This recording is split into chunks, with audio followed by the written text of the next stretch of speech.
I'll call to order this meeting of the Board of Adjustment of the City of Ormy.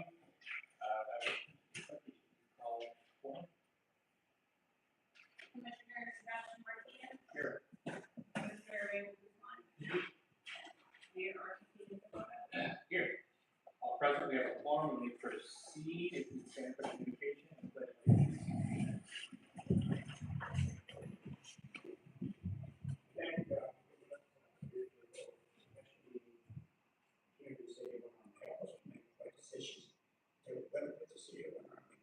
All this residents, we ask this in your name, amen. Amen. What means The flag of the United States of America and to the republic for which it stands, one nation, under God, indivisible, with liberty and justice for all.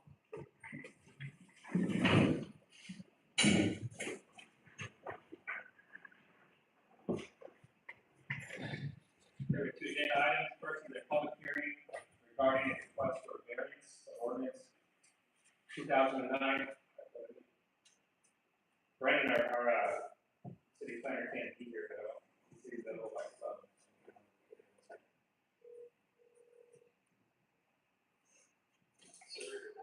Morning, Brandon. Hey, I don't know if we have any questions, but I'm going to put you on speaker just so you can follow along. Okay, ready? So you're live. Okay, agenda item number 1. Public hearing regarding request for variance to ordinance 2009-18, prohibiting the sale, distribution, use, and storage of fireworks within the city limits. To allow a temporary 40-foot fireworks stand on the property generally located at 13575 I-35 South London, Texas. Okay. I believe that's the old Tire tire shop. Yeah.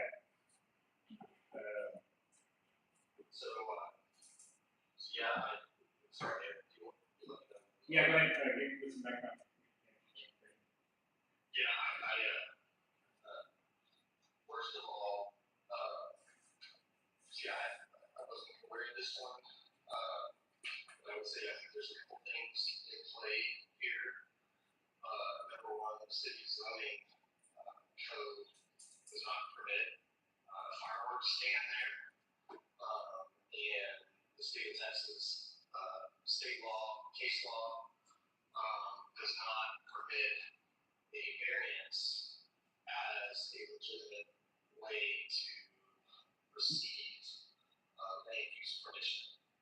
So variances based on state statutes and city's local regulations only allow variances for development standards, dimensional types of requirements, or anything related to actual development of a property.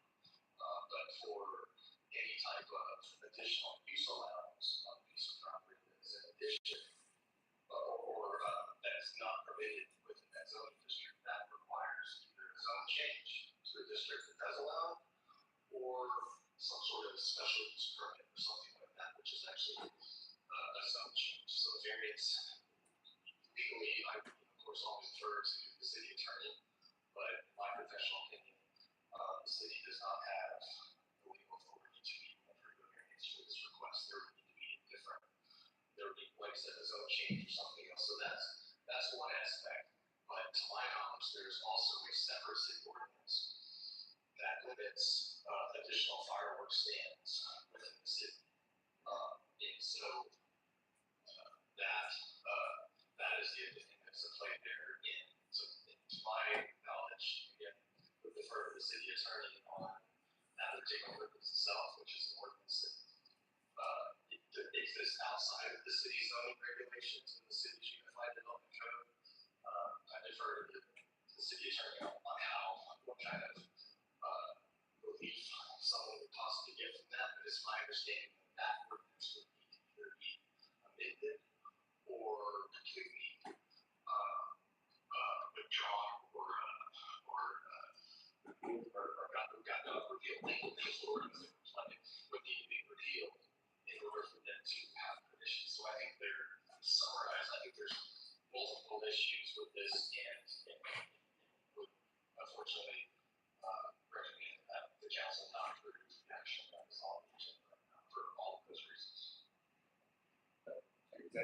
accurate along vehicle is asked. My understanding of this particular case was that we told them that this was not the proper avenue, that he wanted an opportunity to be heard, or at least to try.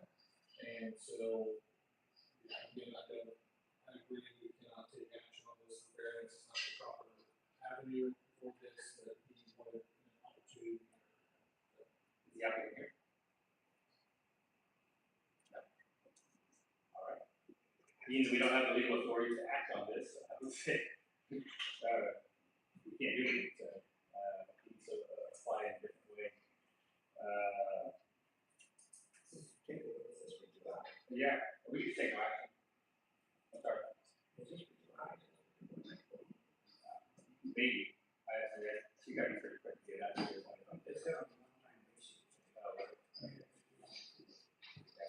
But again, we don't have the legal authority to approve this specific request, so. We take no action, we want to agenda item 2, which is, discuss, consider, take all vote. So, yeah, That's a public hearing, so we'll close the public hearing. yes, close the public hearing, then open it up, and then y'all deny it because you can't approve it. Okay, so we close the public hearing at 10. Does anyone else want to speak on this issue?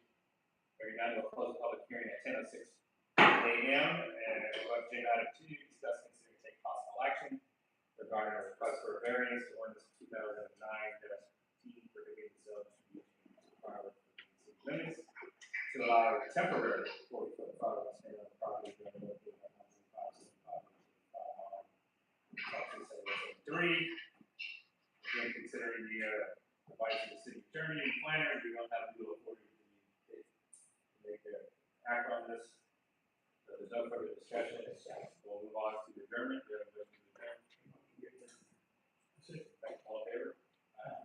We are adjourned at 10:07. And Brandon, I'll call you back. The next one starts at 10:30. All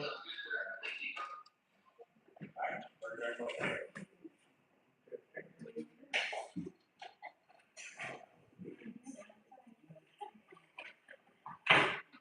Next time we get put all the hearings at the same time. You can, it says or directly following the meeting, the board of adjustments scheduled for 10 a.m. Yeah. Okay.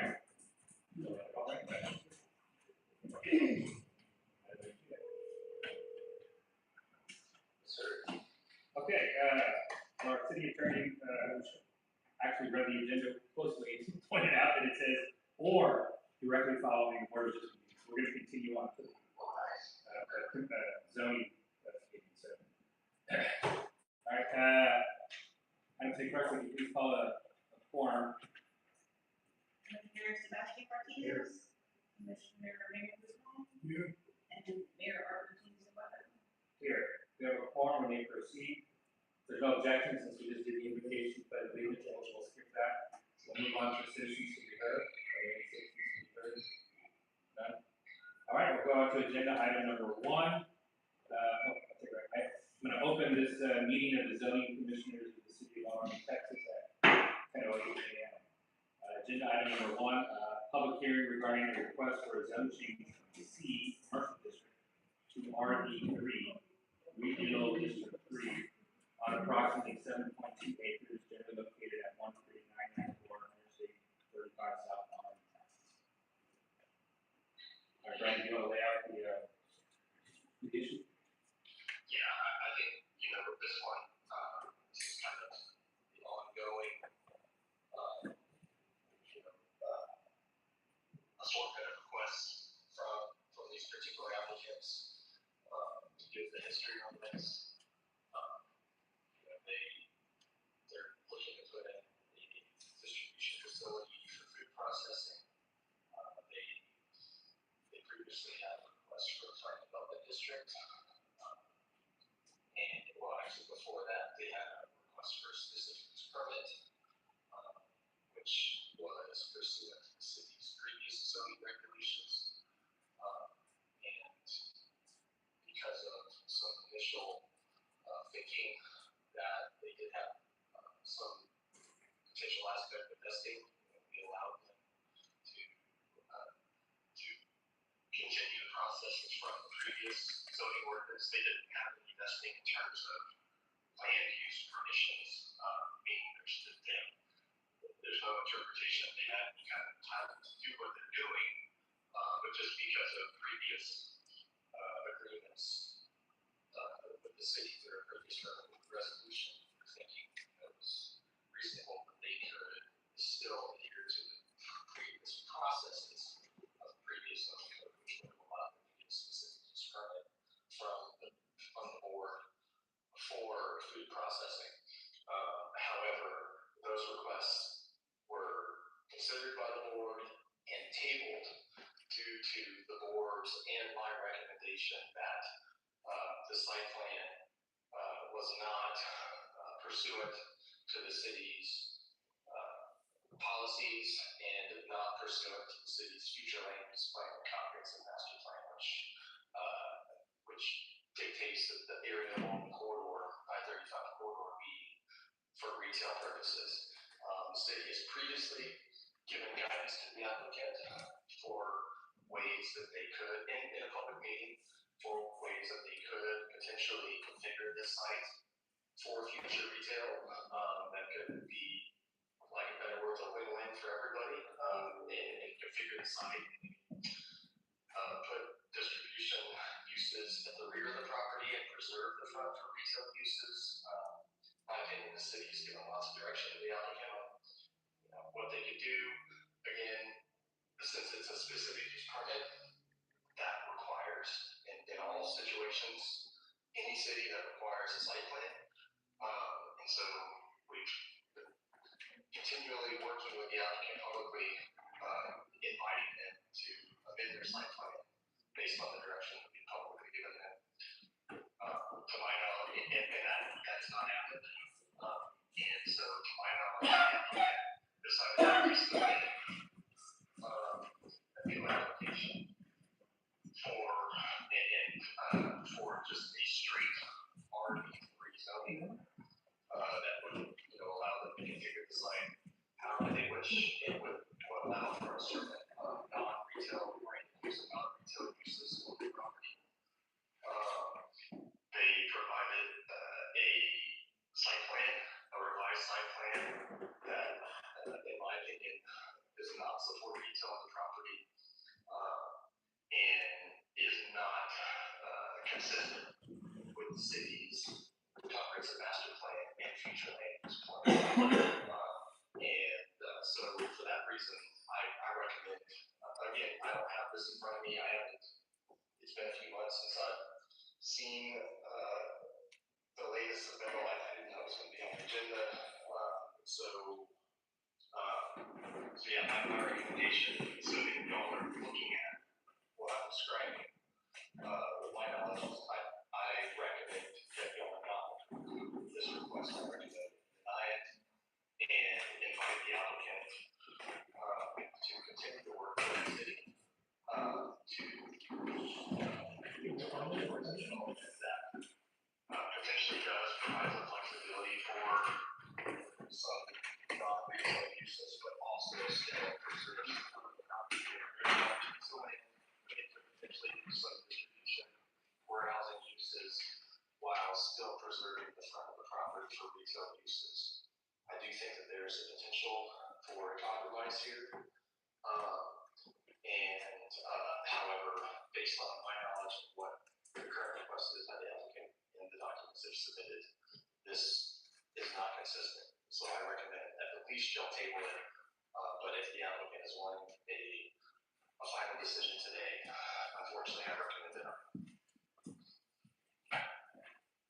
Right.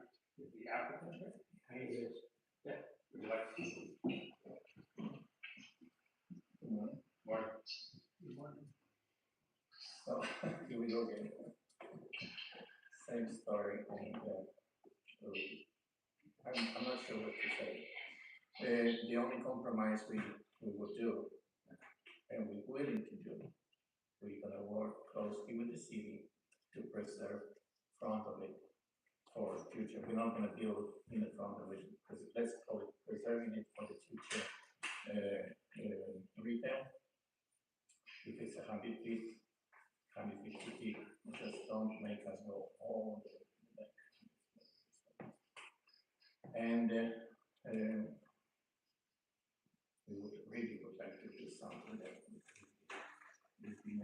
it's been blocked up the road.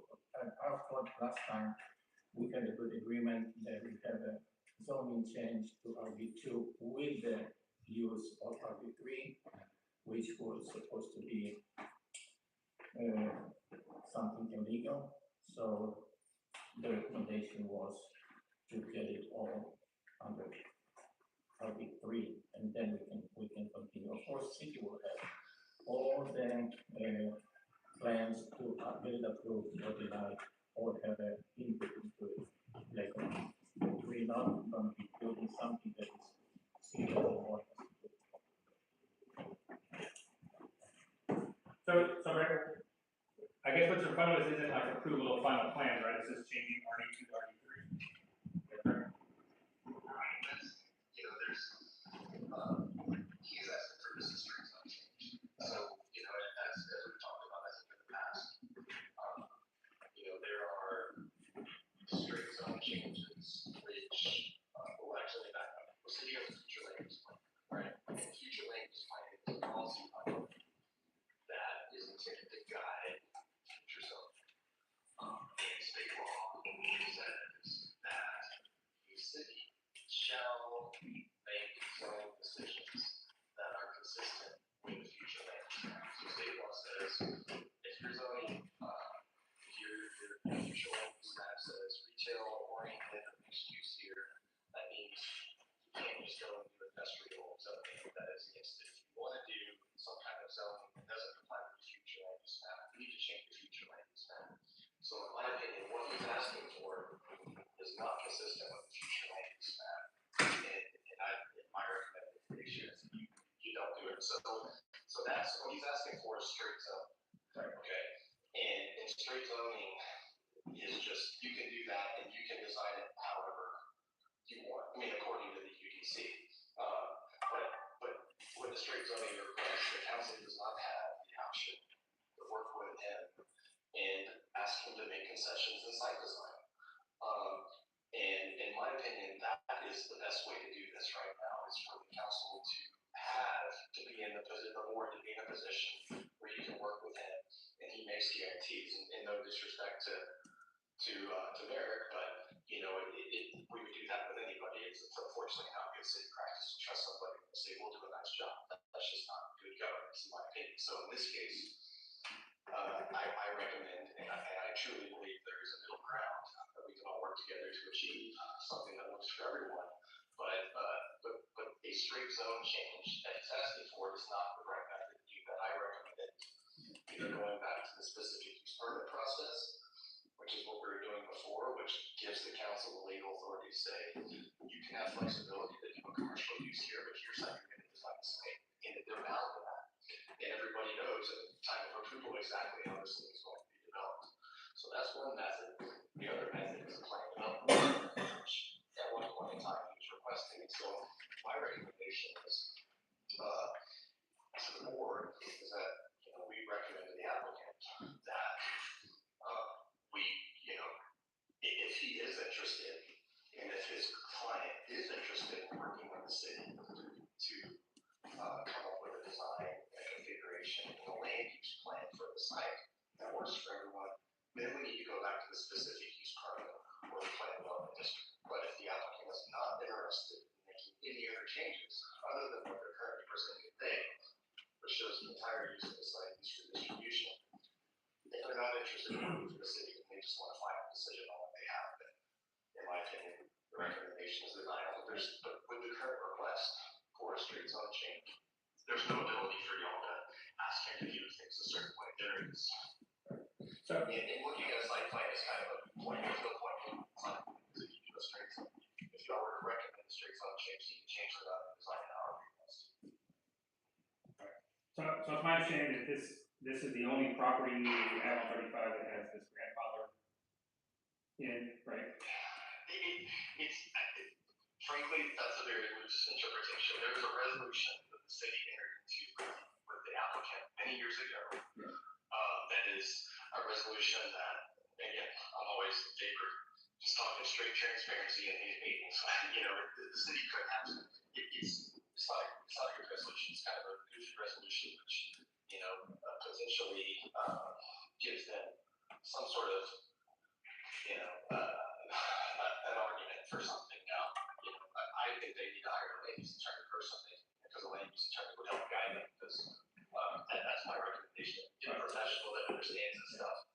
And so you can make an argument probably on both sides if they have vested.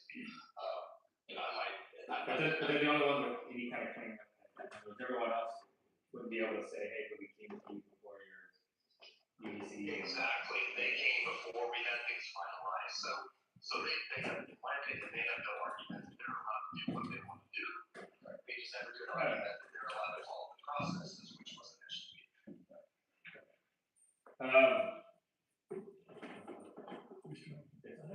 Yes. A couple of months ago, we did approve something again. Do you recall that we Yes. authorized Silver to do Right. something, but then for some reason you changed your mind, correct? No, I didn't. You did? No, I didn't. I was advised that actually we cannot do development on RD2 with the specific use on RD3. So we had to scrap that, I understood, and we had to continue. We had to go straight to RD3. So so this is where we are right now, and now we are all really confused. We When last year was I guess we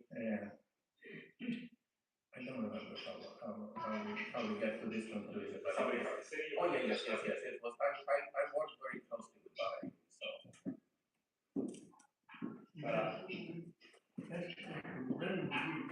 Oh, yeah. Yeah, Brent, what was the last thing we approved? I know we approved something at months ago. On this property? Yes. To my knowledge, you guys have not approved anything. This property, the applicants have submitted all sorts of stuff. This project is just lots of different things, there have been emails where, Merrick submits stuff outside of the permit process, and it's just, Frank, in my opinion, it helps people, and it seems like they can't figure out what they want to do. And it looks like there's some disconnect between Merrick and the property owner, and it just, there's never really been a solid submittal that they've given us, or anything that seems like they really understand out there and what they're trying to do, they understand our process. So, to my knowledge, I can say confidently that the city is not approving anything for this property at all. Is it possible for us to just sit down and have a development meeting and just come to an agreement and then do all the approvals after that? That's what we need to do, and really, we need to get the owner in there. Merrick's a nice guy, been really nice to work with, but he needs to get his owner, because we're hearing backhanded things about, well, the owner wants this, and he's trying to do this, and we really just need to get a development meeting where we have Merrick, who's the contractor. This is a design build situation, and we have a contractor that's, coordinating land use. We need to get, you're on the same path as I am here, we need to get a development meeting. I recommend that we shall table it today. We have a development meeting where the owner of this property needs to come to a meeting and tell us what they want to do, and because, to your point, I think the city regoal is very, we're not going to design a site at a council meeting, and that's really the issue, is that there needs to be a working, if they want to work with us, a development meeting that happens outside of a public meeting, where we should be talking about high level stuff, and then coordinate that and see if the city and Merrick and the owner are able to come to some sort of consensus before we bring these items back out here. So I think that's the next step, is exactly a development meeting with the owner, the contractor, maybe even a designer if they have landscape architects, to work to create a finished product that everybody potentially agrees on. This should be better now than Well, I agree. From my recollection, we agreed, before we had made some requirements. Yes, we did. But we don't agree that we were gonna let them essentially do this underlying project. But we gotta work out those particulars. So we didn't think we could stop, correct? Certain yeah. So according to Brandon, all the year that we have been going around, nothing happened, nothing is approved, and all those changes of plans is only because we're trying to change it and get it better, get it moving here, moving there. We are cooperating, and we cannot just, yes, the owner wants to develop all this, what kind of idea? Great idea, big ideas, but if we don't have the zoning, there's nothing we can do. So the way it sounds to me, Brandon's saying is we approve RD3, and they can do commercial, and they can design it however. What he's saying is it needs to conform, at least in part, to the I-35 corridor rules we've set up, right? And so that's why he doesn't want them to just give them a blank slate to do whatever they want. Instead, he wants to do one of these other two options where we can say, you know, I know he was really trying to make sure that the building can be reused for retail and that stuff. So they want to do, we can either say their grandfather, there's the one property, give them the RD3, they'll do it, or we can perhaps have a development meeting where we get in and make this one fund. We're not going to leave until we decide what the compromise is, and then if we have that compromise, then we can come out and approve whatever plan, whether it's variance or special.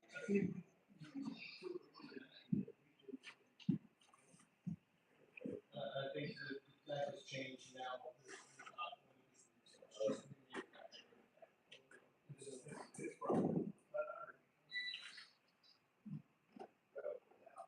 We can do those three things. We can deny it, have a development meeting, or give it a part. Is that fair? If I can add, Yeah. Just to be frank, and I think we've had 5 or 6 meetings on this now, and one consistent thing in all those meetings, in my opinion, is a lack of understanding, on their side, on the applicant side, that, that I think they're thinking that zoning comes first, and then the negotiation on site design comes later. And that's just, that's not how it works anymore. The zoning of any city, the zoning approval, in this case, unless the council, unless the board, or to be inclined to approve the street zone change. But in my understanding, listening to all the past meetings, I don't think that's what I want to do. It's definitely not what I recommend. And so, because of that, I think the applicant needs to understand, and maybe we're going to hire a claims professional or somebody, that the applicant and the owner need to understand that the approval of the site design, the configuration, and the land use plan for the property is part of the zoning approval. That is the zone.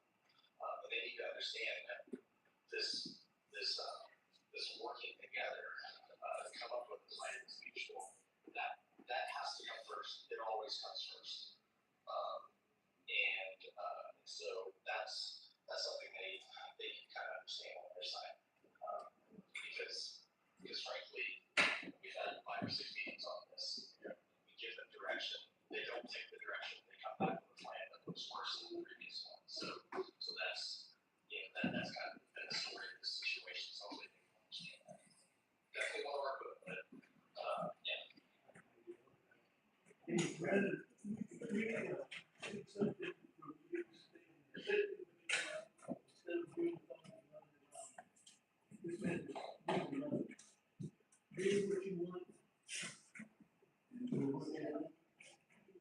Okay, absolutely. I think, if we sit down, I think that's usually what a development meeting, that's what you do at a development meeting, is you sit down, you discuss, potential configurations, and then you usually make some notes, and you have a summary of what was discussed at that development meeting, and a summary of next steps. So in my opinion, as the mayor said, we need to have a development meeting. We've given them multiple suggestions. I think, at one meeting, the board recommended moving everything to the back. I think that's a pretty black and white, clear direction. They didn't do that. My recommendation was, having all of the docking stations and loading at the back. They haven't done that. So Commissioner, we've given them lots of black and white recommendations and feedback. They haven't taken it. I feel like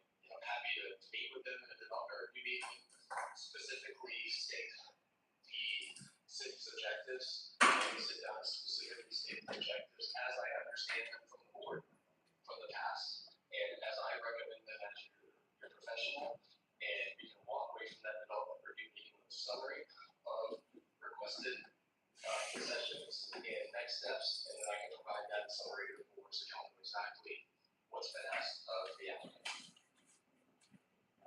Okay, Brandon, it's, we need to do something about this. We can say this is the last time we're going to do this. Get it over.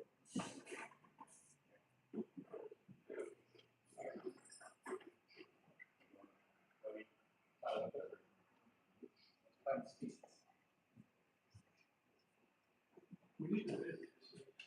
And all the equipment is there. We already started, we want to do something. We showing that we want to do something, but it's been a meeting, a meeting. We wanted to, don't want it to be. So, and I understand that if it's a zoning change, I have a zoning immediately issue requirements, setback, everything what you can do on it, what you cannot do on it. If we submit something, we're not going to do anything without a permit. We don't have a full control over what we'll be doing over there. So, I don't know what to say.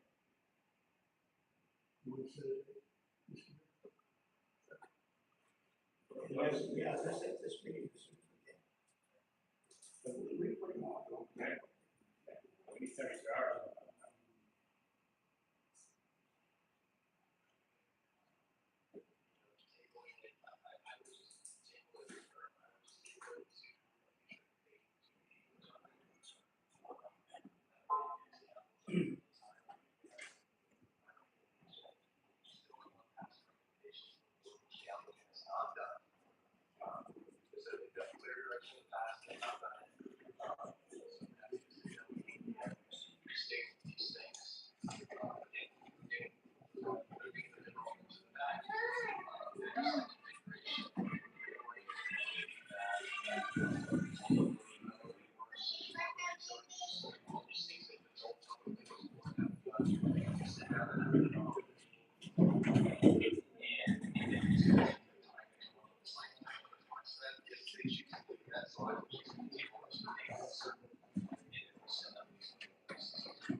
We move to table this and pass it on. Gotta get a final. Okay, I'll wait for, who's gonna schedule the meeting? When we can meet? Yeah, Brandon, you schedule the meeting, and I'd like to be there as well. If you want to be there. Okay. We just need a 72-hour notice. Brandon will give you today. Yeah.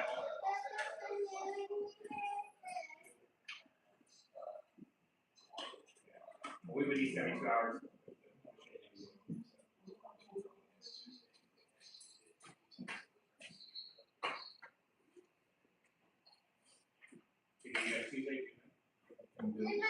Anytime. All right. Day or night. All right.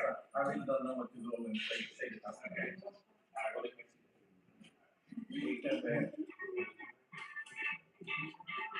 We have another client that is interested in opening a tractor, kind of like a dealership. So the owner is waiting, and he's saying, hey, if it's gonna be approved, can we do the tractor dealership? I don't even know what the tractor is. We don't have enough. So we can plan without zoning, just like I said. all right. Well, let's meet next Tuesday and everything else. Okay, so I will get some information from Valerie with time and the date, right? Thank you so much. Great. All right. 10:53 p.m. Motion to adjourn. Motion to adjourn. aye. Adjourn at 10:35 p.m. Our next meeting at 11, so if you want to speak, go ahead and sign up. Reconvene at 11.